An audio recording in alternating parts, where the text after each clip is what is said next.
நம்முடைய ஆண்டவரும் உலக இரட்சகருமாயிருக்கிற இயேசு கிறிஸ்துவின் கிருபை நிறைந்த நாமம் மகிமைப்படுவதாக.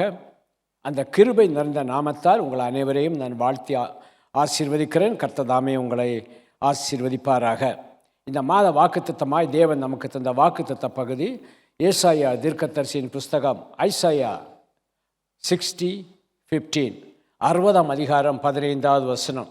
யாவரும் சத்தமா, நீ நெகிழப்பட்டதும் கைவிடப்பட்டதுமாய் ஒருவரும் கடந்து நடவாததுமாய் இருந்தாய், ஆனாலும் உன்னை நித்திய மாட்சியாகவும் தலைமுறை தலைமுறையாய் இருக்கும் மகிழ்ச்சியாகவும் வைப்பேன். இது யாருடைய வார்த்தை? கர்த்தருடைய வார்த்தை. இந்த வார்த்தையின்படி கர்த்தர் உங்கள் ஒவ்வொருவரையும் ஆசீர்வதிப்பாராக. நீ ஒரு காலத்தில் நெகிழப்பட்டிருந்த, ஒரு காலத்தில் கைவிடப்பட்டிருந்த, ஒருவரும் கடந்து நடவாததுமாய் இருந்த, ஆனால் இதெல்லாம் பார்த்து கொண்டிருந்தேன்.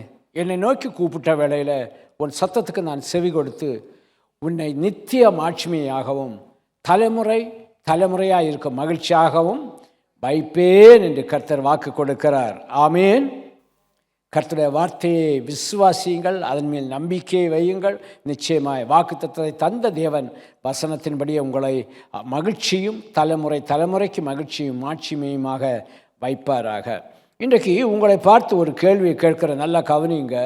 உங்களை பார்த்து கேட்கிறேன், இந்த உலகத்தில் நாம் வாழுகிற இந்த காலத்தில் நாம் அனுபவித்து கொண்டிருப்பது தீமையா நன்மையா? தீமையை அதிகம் அனுபவிக்கிறோமா, இல்லாவிட்டால் நன்மையை நாம் அதிகம் அனுபவிக்கிறோமா? உண்மையாய் நாம் சொல்ல வேண்டும். இதுக்கு என்ன நாம் அதிகமாய் அனுபவிக்கிறோம்? நன்மையா தீமையா, இல்லாவிட்டால் தீமையா நன்மையா? எது? கொஞ்சம் சத்தமாக எனக்கு கேட்கல. நன்மை. பின்னால் நன்மை தான். கர்த்தருக்கு ஸ்தோத்திரம். ஒரு சிலர் சொல்லுவார்கள், ஏதோ எப்போதாவது நன்மையை பெற்றுக்கொள்ளுகிறேன், நன்மையை அனுபவிக்கிறேன். ஒரு சிலர், உங்களை மாதிரி ஒரு சிலர் சொல்லுவாங்க. ஏனென்றால் நன்மையானதை என் தேவன் தருகிறார் தருவார் என்ற விசுவாசத்தோடு இருக்கிறவர்கள் சொல்லுவாங்க, நான் நன்மையை அனுபவித்து கொண்டிருக்கிறேன் என்று. ஆனால் இந்த உலகத்தில் பலர் சொல்லுவாங்க, வாழ்நாள் முழுவதும் நன்மைக்கு பதிலாக தீமையைத்தான் நான் அனுபவிக்கிறேன், தீங்கைத்தான் நான் அனுபவித்து கொண்டிருக்கிறேன். நன்மை வரும் என்று எதிர்பார்க்கிறேன், அது நன்மையாக வரவில்லை, எனக்கு அது தீமையாக வருகிறது என்று இந்த உலகத்தில் அநேகர் புலம்பிக் கொண்டே இருப்பார்கள். சிலர் சொல்லுவாங்க, இல்லை இப்போ தான் ஒரு பிரச்சனை முடிஞ்சுது, அதுக்கு அடுத்த பிரச்சனை ஆரம்பிச்சு. தீமை தீங்கு இது ரெண்டும் மனிதனுடைய இருதயத்தை வேதனைப்படுத்துகிற காரியங்கள். நன்மையோ அது நன்மையான ஒரு தெய்வத்திடமிருந்து வருகிறபடினால் அந்த நன்மை மனிதனுடைய இருதயத்தை சந்தோஷப்படுத்துகிறது. நன்மையான எல்லாமே யாருக்கிட்ட இருந்து வருது? ஜோதிகளின் பிதாவிடத்திலிருந்து இறங்கி நம்ம உச்சந்தலை மீது வருகிறது. அது இறங்கி மண்ணில் விழாது, வேற எங்கே புல்லில் போய் விழாது. கேட்கிற ஓர் மேலும் அந்த நன்மையான ஈவுகள் அது ஜோதிகளின் பிதாவிடத்திலிருந்து இறங்கி நம்மேல் வந்து விழுகிறது. பாருங்க, அப்போ தீமை தீங்கு என்று சொல்லும்போது யாரும் அது விரும்புவது கிடையாது. எனக்கு ஒரு தீமை, எனக்கு தீங்கு செய்துட்டாங்க, இப்போ அந்த தீங்கு நிமித்தமாய் நாம் தீமை அனுபவிக்கிறோம். ஒன்றை கவனித்து கொள்ளுங்கள், இந்த உலகத்தில் வாழ்கிற ஒவ்வொருவருக்கும் தீமை வரும், தீங்கு வரும். ஆனால் கர்த்தர் சொல்லுகிறார், நமக்கு கற்பித்து கொடுத்த அந்த பரமண்டல ஜெபத்தில் சொல்லுகிறார், லூக்காளுன சுவிசேஷம் 11ஆம் அதிகாரம் 4வது வசனத்திலும் மத்தேயு 6:13 சொல்லப்பட்டிருக்கிறது, எங்களை சோதனைக்கு உட்பட பண்ணாமல் தீமை நின்று எங்களை ரட்சித்துக்கொள்ளும். அப்போ ஆண்டவரே கற்பித்து கொடுத்திருக்கிறார், தீமை இந்த உலகத்தில் இருக்கிறது, தீமை உன்னை தேடி வரும், தீமையிலும் தீங்கும் உன்னை தேடி வரும். அனுப்புவார்கள், தீங்கை அனுப்புவார்கள், தீமையை அனுப்புவார்கள். ஆனால் நீ செய்ய வேண்டிய காரியம் என்ன? ஆண்டவரே தீமை எங்களை ரட்சித்துக்கொள்ளும். ஆதிகால கிறிஸ்தவர்களை பார்க்கிற வேளையில், கிறிஸ்தவ குடும்பத்தை பார்க்கிற வேளையில், அந்த குடும்பத்தில் குடும்ப ஜெபம் நடக்கிறது என்றால், அந்த குடும்ப ஜெபம் முடிந்து ஆமேன் என்று சொன்ன பிறகு, பரமண்டலங்களில் இருக்கிற எங்கள் பிதாவே, அந்த ஜெபம் ஒவ்வொரு வீட்டிலையும் தொனித்து கொண்டே இருக்கும். ஒவ்வொரு வீட்டிலையும் தொனிக்கிறபடினால அந்த வீடு ஆசீர்வதிக்கப்படுகிறது. எவ்வளோ மேன்மையான ஒரு ஜெபம், எவ்வளோ ஒரு அற்புதம்! அது ஆண்டவருடைய வாயிலிருந்து புறப்பட்டு வந்த ஜெபம். ஒவ்வொன்றா நீங்கள் படித்து பார்த்தீங்கன்னா அது உங்களுக்கு புரியும். அது ஒவ்வொரு லைனாக வாசித்து பார்த்தா தெரியும். ஆதிகால தகப்பன்மார் தாய்மார்கள் தங்கள் பிள்ளைகளுக்கு அந்த பரமண்டல ஜெபத்தை சொல்லி கொடுப்பாங்க. அதில் இருக்கிற ஒவ்வொரு வார்த்தையில் இது ஒரு வார்த்தை, தீமை நின்று எங்களை ரட்சித்து. யாரும் ரட்சிக்க முடியாது. ரட்சிப்பு என்றால் காப்பாற்றப்படுதல். யாரும் எங்களை காப்பாற்ற முடியாது. இந்த தீமை என்னை அணுகாத வண்ணம், தீங்கு என்னை அணுகாத வண்ணம் எங்களை நீர் காத்துக்கொள்ளும் ஆண்டவரே என்று கேட்கிறார்கள். பிள்ளைகள் பிறக்கிறது, பிள்ளைகள் பிறந்து நம்ம கருத்தில் கொடுக்காங்க. அந்த பிள்ளைக்காய் நம்ம ஜெபிக்கிற வேளை ஒரு வார்த்தையை வைத்து ஜெபிங்க. ஆண்டவரே, இந்த பிள்ளையுடைய ஜீவிய காலம் முழுவதும் இவன் நன்மையைத்தான் அனுபவிக்க வேண்டும், இவன் சந்தோஷத்தை தான் அனுபவிக்க வேண்டும், இவன் சுபிட்சமாக இருக்க வேண்டும். வார்த்தையில் வசனம் என்னென்ன சொல்லுகிறோம் அதெல்லாம் வைத்து நம்ம ஜெபிக்கிற வேளையில் அந்த பிள்ளை ஆசீர்வாதமாய் காணப்படும். நம்ம வருஷ வாக்குத்தத்தமாய் தேவன் நமக்கு தந்த வாக்குத்தத்த பகுதி அதுதான். நெகேமியா தீர்க்கதரிசியின் புஸ்தகம் நெகேமியா 13:31 கடைசி பகுதியில் கொடுத்தாரு. என் தேவனே, எனக்கு நன்மை உண்டாக என்னை. நான் அந்த வசனத்தை அடிக்கடி சொல்லுவேன், வீட்டில் ஜெபத்தில் சொல்லுவேன். என் தேவனே, எனக்கு நன்மை உண்டாக, எங்களுக்கு நன்மை உண்டாக, இன்னைக்கு எங்களை நினைத்து அருளும் ஆண்டவரே, கொடும் ஆண்டவரே. இப்படி நம்ம அனுதின வாழ்வில் நாம் ஜெபிக்கிற ஜெபம், ஆண்டவரே தீமையின்றி எங்களை ரட்சித்து கொள்ளும், எனக்கு நன்மை உண்டாக என்னை நினைத்தாருளும். ஆண்டவர் தீமையை விரும்புகிறாரா? அவர் நன்மையை விரும்புகிறாரா? ஆபகுக் தீர்க்கதரிசியின் புஸ்தகத்தில் 1ஆம் அதிகாரம் 13வது வசனத்தில் சொல்லப்பட்டிருக்கிறது. ஆபகுக் 1:13 முதல் பகுதியில் சொல்லப்பட்டிருக்கிறது. தீமையை பார்க்க மாட்டாத சுத்த கண். ஆண்டவர் தீமையை பார்க்க மாட்டார். அப்போ தீமையை பார்க்காத ஆண்டவர் நமக்கு தீமையை அனுப்புவாரோ? அனுப்ப மாட்டார். நாம் படுகிற வேதனைப்படுகிற தீமையிலிருந்து நம்மை ரட்சிக்க அவர் வல்லவராயிருக்கிறார்.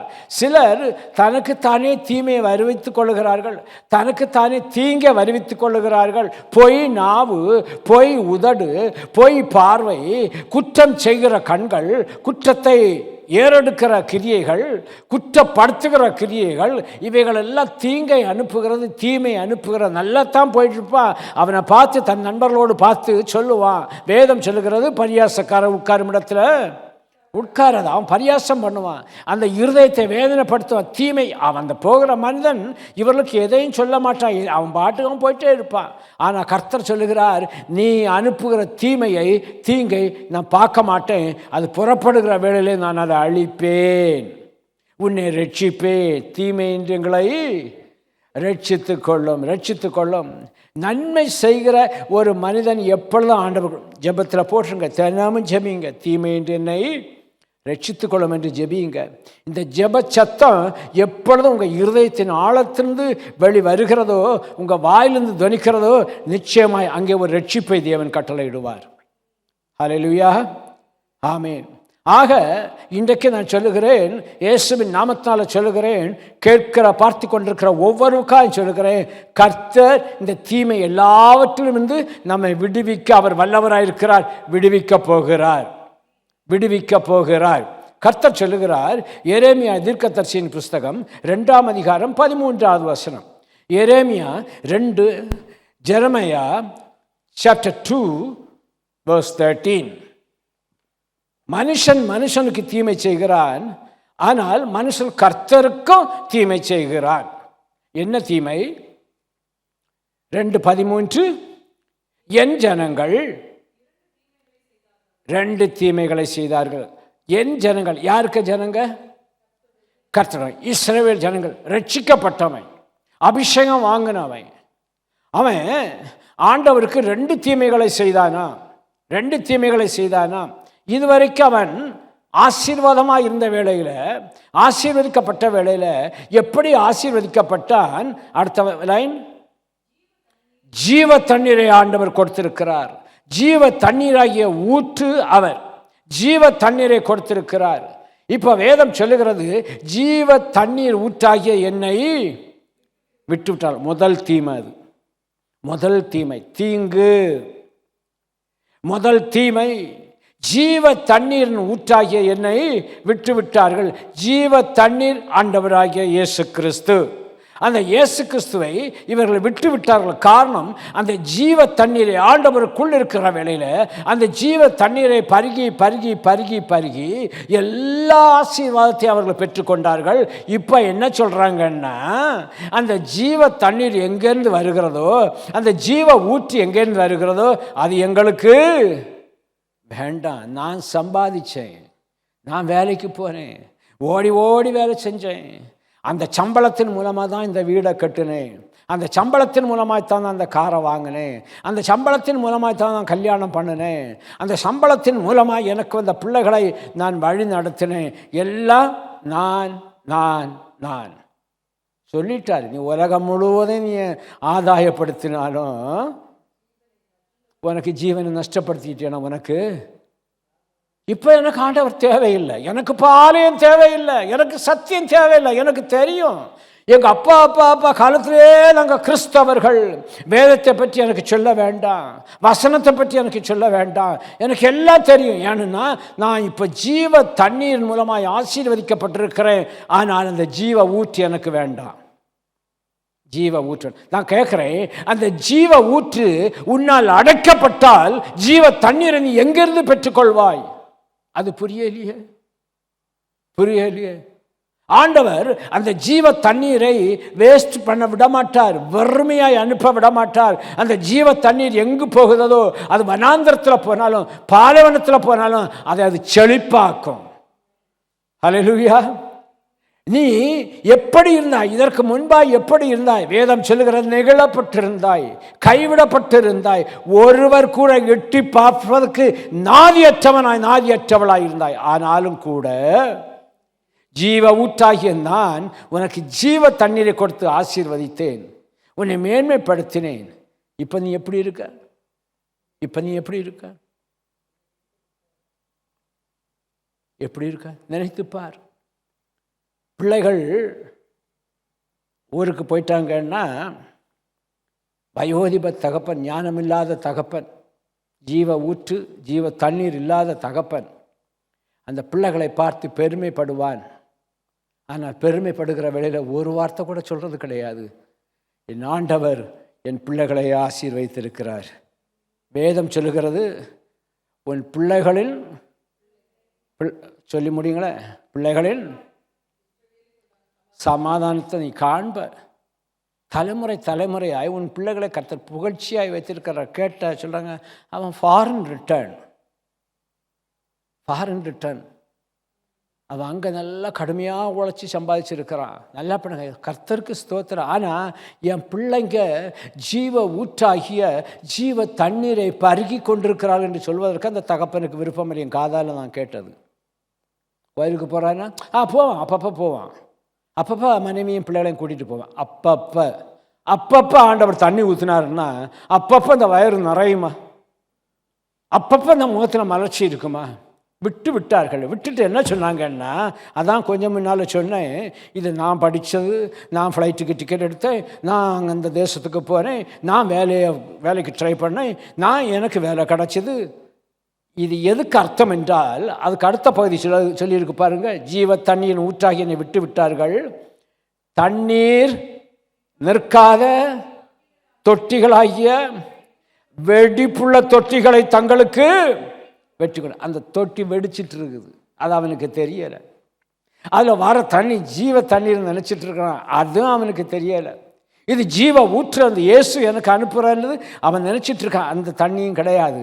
ஆனால் அந்த தண்ணி நிரம்பிட்டு தான் இருக்குது, அந்த தொட்டியில் வந்துட்டு தான் இருக்குது. எங்கே எப்படி வந்தும் கூட அங்கே ஒன்றுமே கிடையாது. வெடிப்புள்ள தொட்டிகளை தங்களுக்கு வெட்டி கொண்டார்கள். வெடிப்புள்ள தொட்டியை வெட்டினா அதுக்குள்ளுக்கு எப்படி தண்ணி நிற்கும்? நிற்காது. சாதாரணமாக பாருங்கள், ஒரு தொட்டிலேயோ, ஒரு வெடிப்புள்ள தொட்டிலேயோ, வெடிப்புள்ள ஒரு பாத்திரத்திலேயோ, ஒழுகிற பாத்திரத்திலேயோ ஒரு மீனை பிடிச்சி போட்டோன்னா கொஞ்ச நேரத்தில் இந்த தண்ணி எல்லாம் கீழே போயிடுது. அந்த மீனை போய் பார்த்தீங்கன்னா அது துடிப்பதை நீங்கள் பார்த்துருக்கலாம். துடிக்கிறது உள்ள கடந்து. தன் சரீரத்தை போட்டு அடிக்கிறது. ஏனென்றால் அதுக்கு தண்ணி கிடையாது, சுவாசிக்க ஆக்சிஜன் கிடைக்க மாட்டேங்குது, துடிக்குது. வெடிப்புள்ள தொட்டிகளை நீ வெட்டி அதையே உனக்கு சொந்தமாக்கி கொண்டா என்றால், தண்ணீர் நிற்காத தொட்டிகளை நீ உருவாக்கி நீயே அது எனக்கு ஆசீர்வாதம் என்று சொல்வாய் என்றால், ஒரு நாள் வருகிறது, ஒரு காலம் வருகிறது, ஆண்டவர் செம்மறி ஆடுகளையும் வெள்ளாட்டையும் பிரிக்கிற ஒரு காலம் வருகிற வேளையில் அங்கு துடிப்பு வரும். என்னை பாருங்க, அலறுதல் சத்தம். யாரும் என்ன காப்பாற்ற யாரும் இல்லை. வியாதியின் மத்தியில், பிரச்சனையின் மத்தியில், போராட்டத்தின் மத்தியில், வாழ்வின் மத்தியில் சில சமயம் இந்த நியூஸ் பார்க்குற வேலையில் அதை ஆஃப் பண்ணிடுவேன். இல்லைன்னா அதை அப்படியே பவுஸில் போட்டு விட்டுருவேன். அதை பார்க்க முடியலை. தலையில் அடித்து கொண்டு தாய்மார்கள் அழுவதையும், பெற்றோர் அழுகிறதையும், பிள்ளைகள் அழுகிறதையும், அந்த குடும்பம் கதறுகிறதையும், மற்றவர்கள் வேடிக்கை பார்ப்பதற்கு உலகம் இருக்கிறது. என் அருமை சகோதரனே, சகோதரியே, ஜீவ ஊற்றாகிய இயேசுவிடம் இருந்து வருகிற அந்த ஜீவ தண்ணீரை நீ பருகினாய் என்றால் உன் காலங்கள் முழுவதும் நன்மையின் காலங்களாய் கர்த்தர் மாற்றுவார். மாறாக உலகத்தின் நாங்கள் ஜீவிக்க இல்லையா சொல்லுவான், வருவான் துன்மார்க்கனுடைய ஆலோசனை. நாங்கள் ஜீவிக்க இல்லையா, நாங்கள் வாழ இல்லையா, நாங்கள் அதை வாங்க இல்லையா, நாங்கள் இதை வாங்க இல்லையா. ஆனால் ஒன்றை மட்டும் நினைத்து கொள்ளுங்கள், தண்ணீர் நிற்காத தொட்டிகளை நீ தொட்டிகளாகிய வெடிப்புள்ள தொட்டிகளை நீ உருவாக்கி கொண்டா என்றால் அது உன்னை காப்பாற்றவே காப்பாற்றாது. அதற்காக தான் உதாரணத்தை சொன்னேன். மீனை பிடிச்சு போட்டு பாருங்க, தண்ணி இல்லைன்னா போச்சு, ஒன்றும் இல்லை. தேவனை சொந்த இரட்சகராக ஏற்றுக்கொண்டவன் இந்த நாள் வரைக்கும் தங்களுக்கு, தங்கள் குடும்பத்திற்கு ஜீவனை தந்த அந்த ஜீவ தண்ணீரின் ஊற்றாகிய கர்த்தரை விட்டுவிட்டான் என்றால் வாழ்நாள் முழுவதும் தீமைதான், தீங்கு தான், வேதனை தான், கஷ்டம்தான், பிரச்சனை தான்.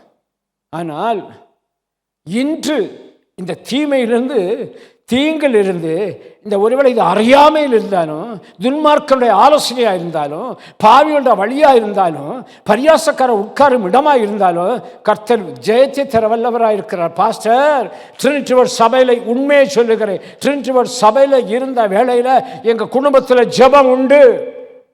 தேவனுக்கு பயந்து நாங்கள் வாழ்ந்தோம், தேவனுக்கு பயந்து அநேகருக்கு சாட்சியாக இருந்தோம். இன்றைக்கு என் புருஷனின் நிமித்தமாய், என் மனைவியின் நிமித்தமாய் வெடிப்புள்ள தொட்டி. எங்க வாழ்க்கை அப்படி மாறி போச்சு. பலிபீடத்திலிருந்து உண்மையை நான் சொல்லுகிறேன். ஆலயம் கிடையாது, ஆலயம் இருந்தும் போவதற்கு தூரம் போக முடியல. இதே ஆஸ்திரேலியா தேசத்தில் சொல்லுகிறேன். ஆண்டவர் உன்னை நல்லா வைத்திருக்கிறார்னா அந்த நாளில் நீ தேவனை தேடு. கர்த்தர் இன்னும் அதிகமான காரியங்களை உனக்கு அவர் செய்ய வல்லவராயிருக்கிறார். ஒவ்வொருவரையும் மேன்மைப்படுத்தவும் பலப்படுத்தவும் என் கர்த்தருடைய கருத்தினால் ஆகும் ஆகும் ஆகும். இன்றைக்கு அந்த தீமையிலிருந்து, அந்த வெடிப்புள்ள தொட்டியிலிருந்து கர்த்தர் விடுதலை ஆக்கி ஜீவ தண்ணீராகிய ஜீவ ஊற்றாகிய இயேசு உன்னை ஆசீர்வதிக்க விரும்புகிறார். நன்மையினால் உன்னை திருப்தியாக்க விரும்புகிறார். ஆசீர்வதிக்க இயேசு வருகிறார், இயேசு அழைக்கிறார். சபையாருக்கு நான் சொல்லுகிறேன், அப்போஸ்தலர் 10:38 வாசித்து பாருங்க. Acts chapter 10:38. இயேசு நன்மை செய்கிறவர் என்று வேதத்தில் சொல்லப்பட்டிருக்கிறது.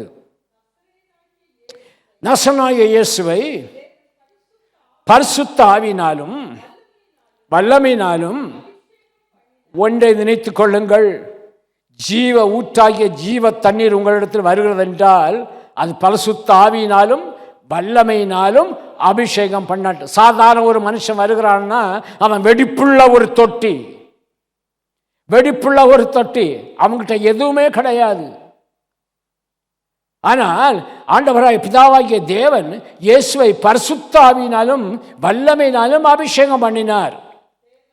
இரண்டாவதாக தேவன் அவருடனே கூட இருக்கிறார். தேவ சித்தத்தை நிறைவேற்ற தம்முடைய ஒரே பேரான குமாரனை விசுவாசிக்கிறவன் எவனோ அவன் கெட்டு போகாமல், அவன் வெடிப்புள்ள தொட்டியை உருவாக்காமல் ஜீவ தண்ணீரை கொடுக்கிற ஜீவ ஊற்றுக்குள்ளே அவன் கடப்பான். ஆமேன். தேவன் அவருடனே கூட இருந்தபடியினாலே ஆண்டவராய் இயேசு கிறிஸ்து நன்மை செய்கிறவராயும் நன்மை செய்கிறவராய் நன்மை செய்கிறவராய் நன்மை செய்கிறவராய் விலைக்கு அல்ல, இல்லை கொடுத்து நம்மளை ஏமாற்ற அல்ல, நன்மை செய்கிறவராயும் பிசாசின் வல்லமையில் அகப்பட்ட யாவரையும் குணமாக்குறவராகவும் சுற்றி திரிகிறாரா. எவ்வளவு இரக்கமுள்ள தேவன், நினைத்து பாருங்க. அவர் ஒரு இடத்துல உட்கார சுற்றி திரிகிறார். என் ஜனத்துக்கு நான் நன்மை செய்ய வேண்டும் என்று. ஆண்டவரால் அபிஷேகம் பண்ணப்பட்டவர், ஆண்டோட வல்லமையை பெற்றவர். இப்ப பிதா சொல்லுகிறார், என் ஜனத்துக்கு நீ நன்மை செய்ய போ என்று தன்னுடைய குமாரன் கட்டளையிடுகிறார். வந்திருக்கிறார் ஆண்டவர் திருச்சபைக்குள்ளே. அவர் திருச்சபைக்குள்ளே வந்திருக்கிறார். என் வீட்டுக்கும் நன்மை செய்கிறவராய் வர வேண்டும். என் ஆண்டவர் வர வேண்டும். நன்மை செய்கிறவராய் சுற்றி திரிகிறாரா? அன்னைக்கு சுற்றி திரிந்தார், இன்னைக்கு சுற்றி திரிகிறார். இன்னைக்கும் எதிர்பார்த்துட்டு இருக்கிறார். அவர் எதை செய்தாரோ அதை இப்பவும் செய்து கொண்டிருக்கிறார். தேவனிடத்தில் அன்பு கூறுகிறவர்களுக்கு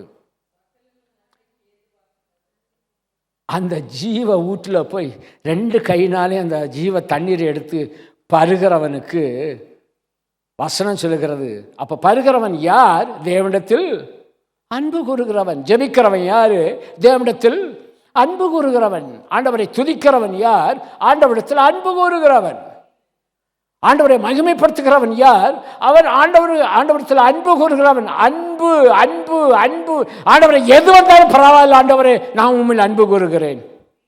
ஆண்டவரை இயேசு கிறிஸ்து சிலுவையில் அறைந்தாங்க. அவர் அவ்வளோ அதுக்கு முந்தின நாளும் அன்னைக்கும் அவர் பட்ட பாடுகளுக்கு ஒரு அளவே இல்லை. சரீரமானது உழுத நிலம் போல காணப்பட்டதான். ஆனாலும் அவர் பிதாவை மறக்கல. பிதாவே இவர்களுக்கு மன்னியும், தாங்கள் செய்வது என்னதென்று. எவ்வளவு உருக்கமான ஒரு ஜெபம், எவ்வளவு உருக்கமான ஒரு ஜெபம். தேவனிடத்தில் அன்பு கூறுகிற உங்களுக்கு சகலமும் இன்றிலிருந்து இயேசுவின் நாமத்தால் இந்த பலிபீடத்திலிருந்து சொல்லுகிறேன், சகலமும் நன்மைக்கு ஆசீர்வாதத்திற்கு மேன்மைக்கு கர்த்தர் செய்ய வல்லவராய் இருக்கிறார். ஒரு நாள் கூட அந்த ஜீவ ஊற்றிருந்து அந்த ஜீவ தண்ணீரை பருகாம இருக்க மாட்டீங்க. நிச்சயமாய் பருகுவீங்க. அப்போஸ்தலர் 14:16 14:16 ஆண்டவர் நினைத்து பார்க்க சொல்லுகிறார். ஒரு வசனத்தை தந்து நினைத்து பார்க்க. Acts chapter 14 verse 16 and 17. சென்ற காலங்களில் கொஞ்சம் ஆண்டவர் சொல்லாரு, கொஞ்சம் நீ பின்னால் நினைத்து பாரு, உன்னையே நினைத்து பாரு, உங்களையே நினைத்து பாரு, உங்க குடும்பத்தையே நீ நினைத்து பாரு. சென்ற காலங்களில் கர்த்தர் சகல ஜனங்களையும் தங்கள் தங்கள் வழிகளிலே நடக்க விட்டிருந்தார். ஒரு பக்கத்தில் சொல்லது, அறியாமையின் காலத்தை தேவன் நீ போ, உன் இஷ்டப்படி நீ போ விட்டுட்டு இருந்தாரு. ஆனால் ஆண்டவர் கைவிடவில்லை, நடக்க விட்டார். அவர்களை கைவிடவில்லை. அது நிமித்தம் அவர்கள் தீங்கை அனுபவித்தார்கள். நடக்க விட்டு இருந்தும் அவர் நன்மை செய்து வந்தார். நடக்க விட்டாலும் கூட அவர் நன்மை செய்து வந்து வானத்திலிருந்து மழைகளையும் செழிப்புள்ள காலங்களையும் நமக்கு தந்து ஆகாரத்தினாலும் சந்தோஷத்தினாலும் நம்முடைய இருதயங்களை நிரப்பி இவ்விதமாய் அவர் நான் உன்னோடு கூட இருக்கிறேன் என்று தம்மை குறித்து சாட்சி விளங்க பண்ணாதிருந்ததில்லை. விட்டுட்டார் ஆண்டவர், கைவிடவில்லை. உடனே நினைத்து பாருங்க, ஆண்டவர் ஒரு மனிதன் இந்த காரியங்களை செய்கிறானே, இவன் ஆண்டவர் விட்டுருக்காரு. ஆனாலும் கூட அவனுக்கு நன்மை செய்கிறவர். ஆமேன். வானத்திலிருந்து மழைகளை அவனுக்கு செழிப்புள்ள காலங்களை அவனுக்கு கொடுக்கிறவர். ஆகாரத்தை கொடுக்கிறவர், சந்தோஷத்தை கொடுக்கிறவர். அவர் திரும்பி பார்க்கிறார். ஒரு நாள் வெடிப்புள்ள தொட்டிகளை உண்டாக்கி கொண்டு அதிலே நீ சமாதானமாக இருக்கிறாய், சந்தோஷமாக இருக்கிறாய் என்று நீ நினைத்து கொள்ளலாம். அது அல்ல மகனே, மகளே, நான் உனக்கு நன்மை செய்து கொண்டிருக்கிறேன். அந்த வெடிப்புகளை விட்டு விட்டு சமமான இடத்துக்கு நீ வா, ஜீவ தண்ணீருக்கு வா, ஜீவ ஊற்றண்டை வா. நான் வானத்திலிருந்து மலைகளை உனக்கு தருகிறேன், செழிப்புள்ள காலங்களை தருகிறேன். இதெல்லாம் எனக்கு வேண்டாம். என்ன சொல்கிறான் மனுஷன்? என்ன சொல்கிறான்? நாங்கள் போகிற வழி எங்களுக்கு நல்லா இருக்குது, நாங்கள் வெடிப்புள்ள தொட்டியை கட்டினாலும் கூட அது எங்களுக்கு போதும், நாங்கள் சொல்வது சரி, நாங்கள் செய்வது சரி, நான் செய்கிற தீமை நல்லது. அடுத்தவனை குற்றப்படுத்தி வேதனைப்படுத்தி காயப்படுத்தி அவன் கண்கலந்து வருகிற கண்ணீரை பார்க்கிற வேளையில் எத்தனையோ பேர் இன்றைக்கு சந்தோஷப்படுகிறார்கள். தாங்கள் சொல்லுகிற பொய் அது உண்மைதான். எவ்வளவு காரியங்கள் எதிர்பதமாய் செய்து அந்த வெடிப்புள்ள தொட்டிக்குள்ளே இருந்து தங்கள் ஜீவியத்தை கழித்து கொண்டிருக்கிறார்கள்.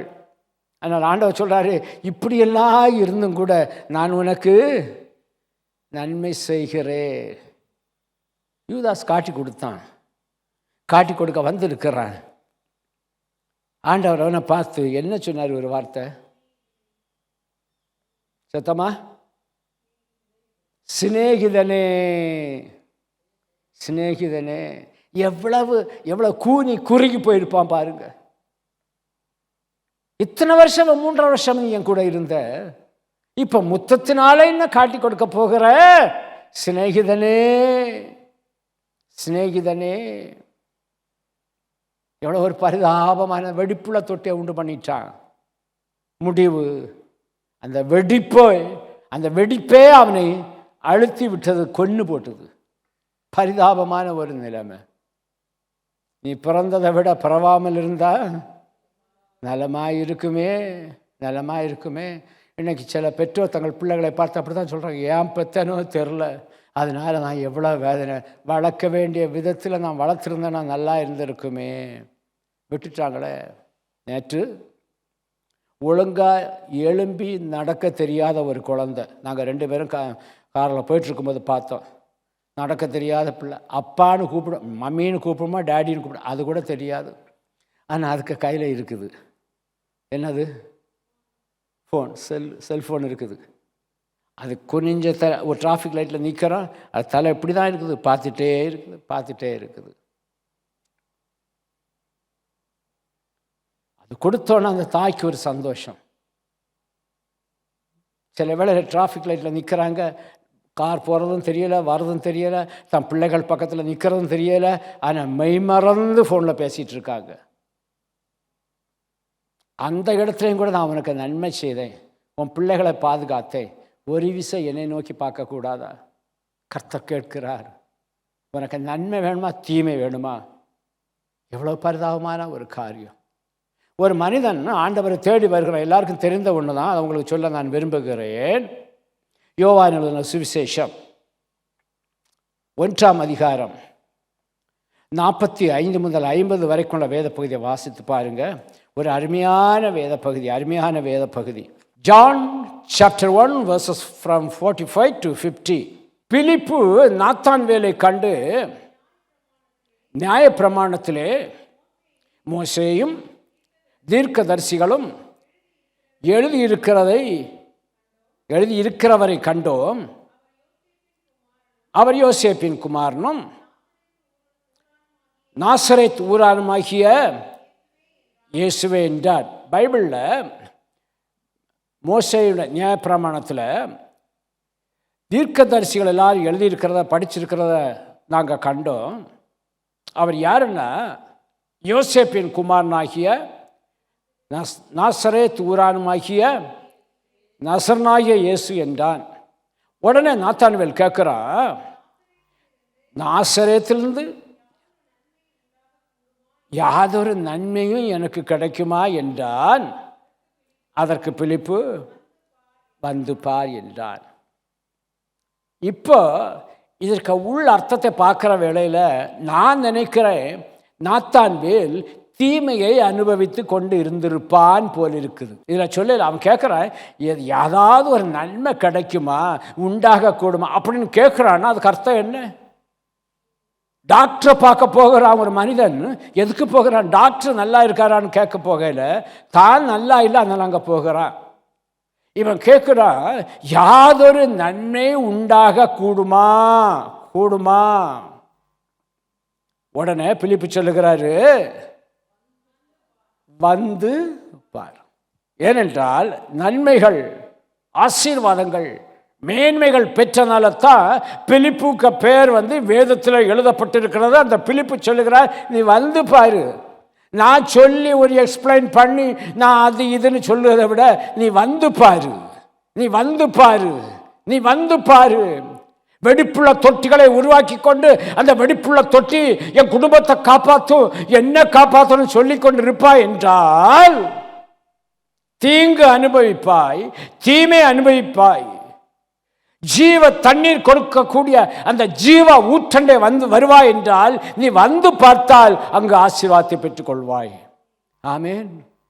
ஆலயத்துக்கு நான் இன்றைக்கு சொல்லுகிறேன், ஆலயத்துக்கு போனால் தான் ஆசீர்வாதம். ஆமேன், ஆமேன்.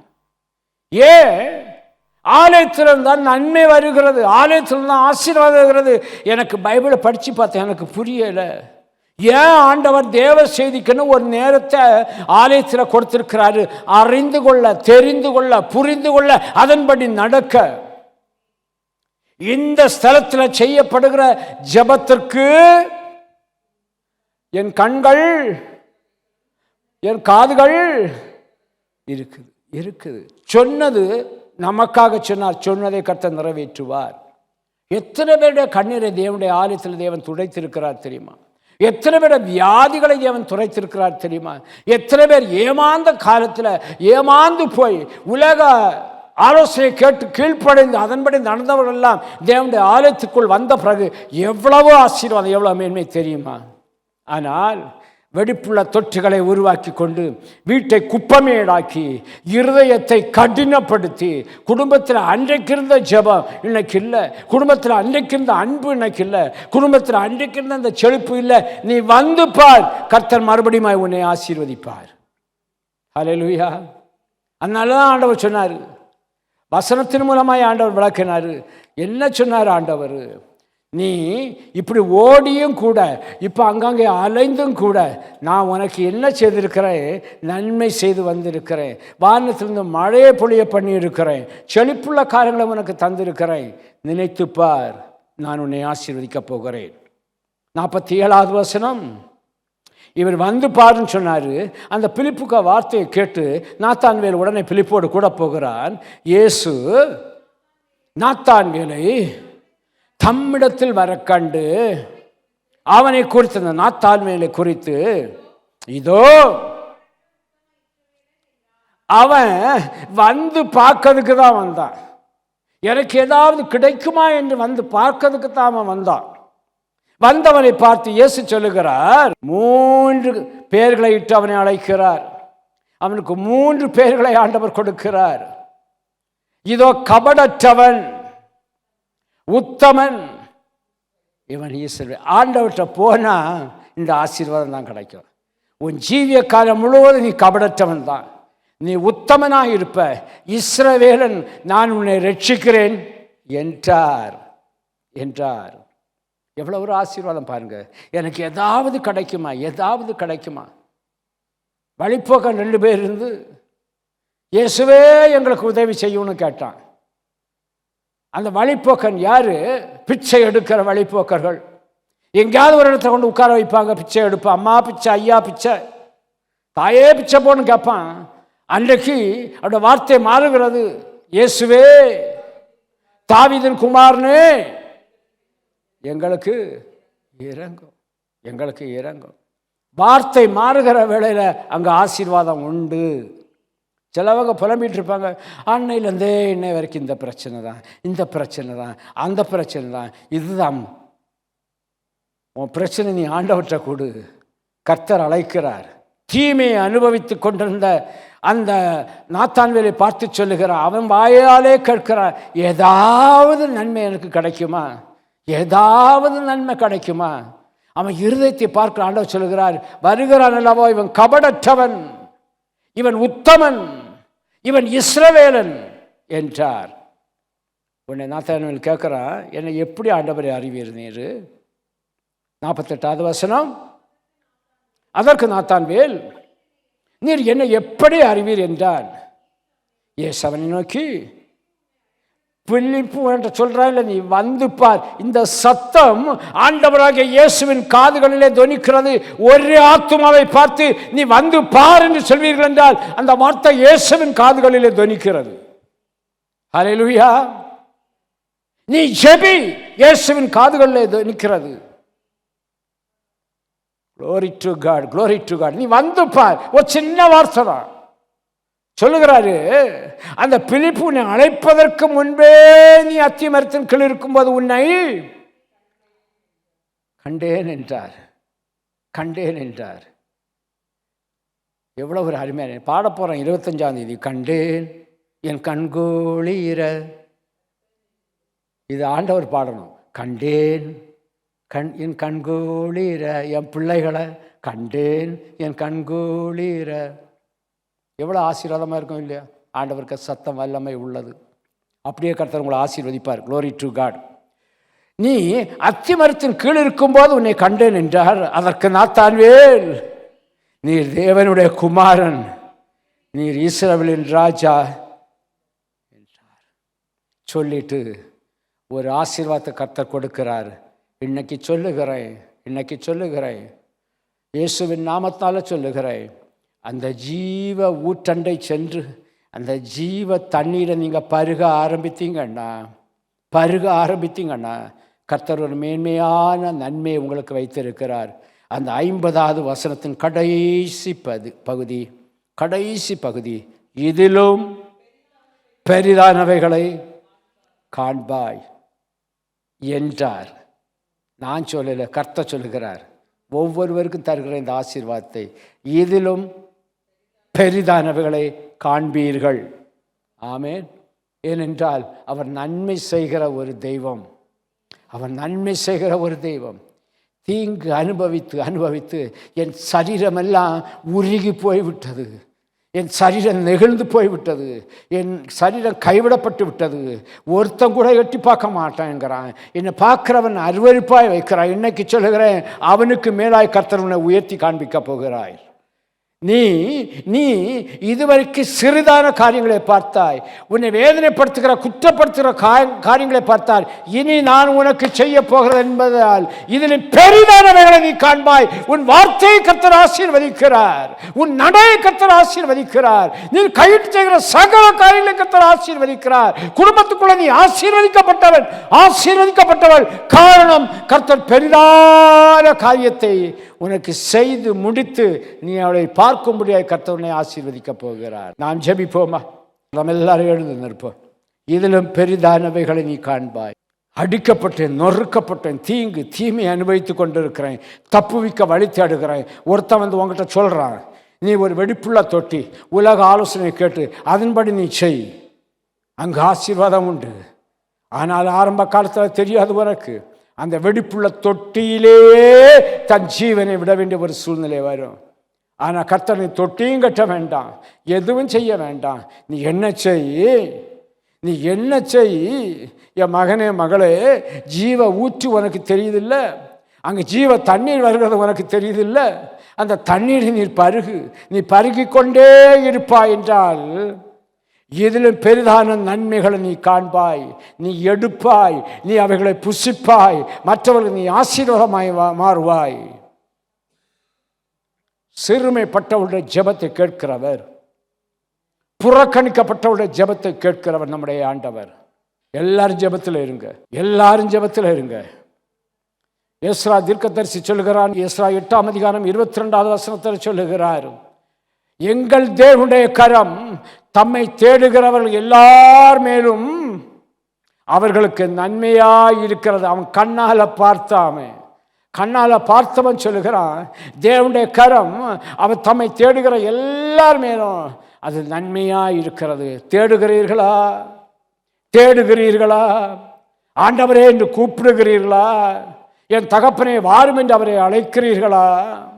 அதே தாவீது வேதத்தை பார்க்கிறவளை அவன் தேவனை நோக்கி கூப்பிடுகிறான். அவன் சொல்லுகிறான், கர்த்தர் எனக்கு நன்மை செய்தபடியினால் அவரை பாடுவேன் என்று சொல்லுகிறான்.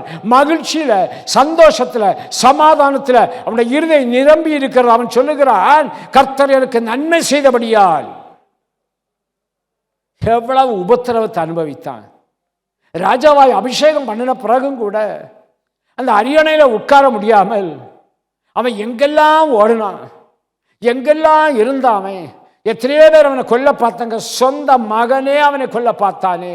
இப்பொழுது சொல்லுகிறான், எல்லா இடத்திலிருந்தும் கர்த்தர் என்னை விடுவித்து எனக்கு நன்மை செய்தபடினால் அவரை பாடுவேன். அவன் ஒரு நாளும் அந்த ஜீவ ஊற்றை விடலை, அந்த ஜீவ தண்ணீரை விடலை அவன். Glory to God. அதன் பிறகுதான் சொல்லுகிறான் சங்கீதம் 23:6, என் ஜீவனுள்ள நாளெல்லாம் நன்மையும் கிருபை என்னை தொடர்ந்து. எதை வேணுனாலும் அனுப்பு. நீ ஏவி விடுகிற கிரியா இருந்தாலும் சரி, பிசாசின் கிரியா இருந்தாலும் சரி, பொல்லாத ஆவிகளின் கிரிகளாக இருந்தாலும் சரி, பொல்லாத மனுஷனுடைய கிரிகளாக இருந்தாலும் சரி, நான் பயப்பட மாட்டேன். எனக்கு நன்மையும் கிருமையும் என்னை தொடருமா, எனக்கு பின்னால் வந்து கொண்டே இருக்கிறது. என் ஜீவனுள்ள நாளெல்லாம், ஜீவனுள்ள நாளெல்லாம் என்னை தொடரும். எது? நன்மையும் கிருபை. சொல்லி முடித்துட்டு சொல்லுகிறான் சங்கீதம் 27:13 சொல்லுகிறான், நானும் ஜீவனுள்ள ஒரு தேசத்திலே கர்த்தரை நன்மையை காண்பேன் என்று விசுவாசியாதிருந்தால் கெட்டு போயிருப்பேன். எச்சரிக்கிறார் கர்த்தர். நான் நன்மையை காண்பேன், இதிலும் பெரிதானவளை காண்பேன். கர்த்தருக்கு நன்மை செய்ய வல்லவராக இருக்கிறார் என்று நீ விசுவாசித்தால், glory to God, glory to God. கர்த்தருடைய நன்மையை காண்பேன் என்று நீ விசுவாசித்தால் நீ நன்மையை காண்பாய். Glory to God, glory to God, glory to God.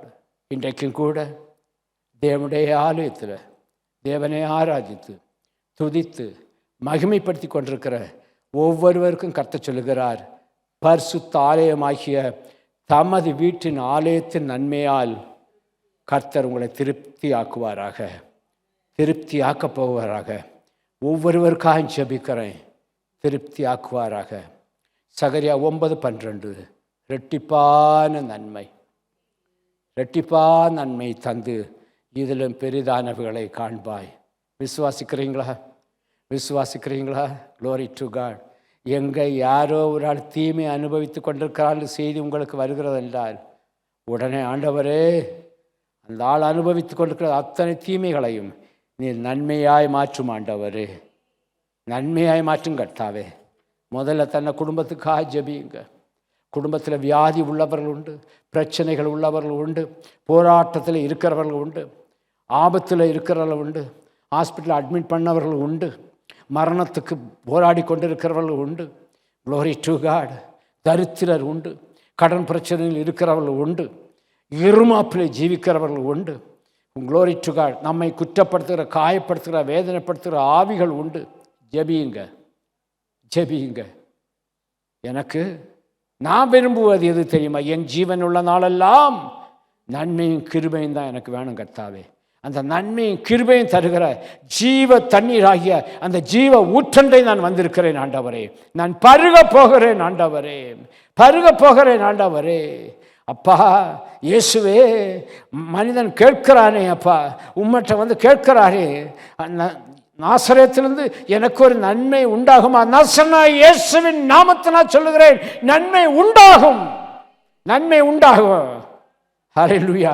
உன் பழைய பேராண்டவர் மறக்கிறாரு, மறந்து சொல்கிறாரு, நீ ஒரு கபடற்றவன், நீ உத்தமன், கபடற்றவன். ஏன்? அந்த பிலிப்பு சொன்ன உடனே நீ என்னை நம்பின, நீ ஒரு உத்தமன், வேற எந்த கேள்வியும் கேட்கல. நீ எனக்குரியவன், நீ இஸ்ரவேலன்,